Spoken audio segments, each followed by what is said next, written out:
其实一个人画画，跟他这整个以前这个学习的这种经历有关系，所以调颜色，实际上还有调油画的那种特征在里面，对颜色。可以把一些最重的颜色先把它放到画面上。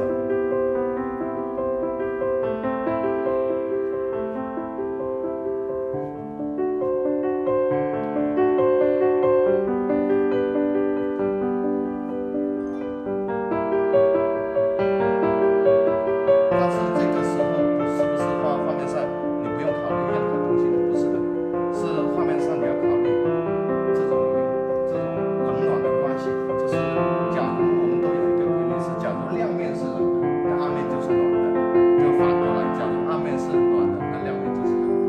只要遵循这两个规律啊。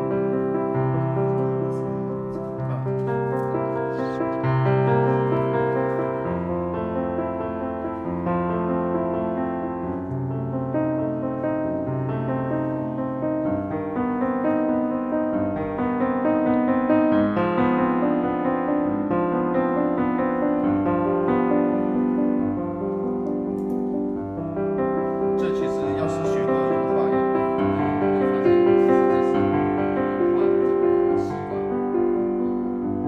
这是画的中色白浅色。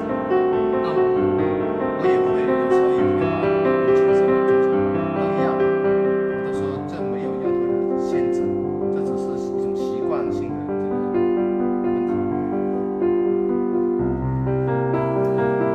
也会休息的时候，中途稍微休息的时候，把一些交流。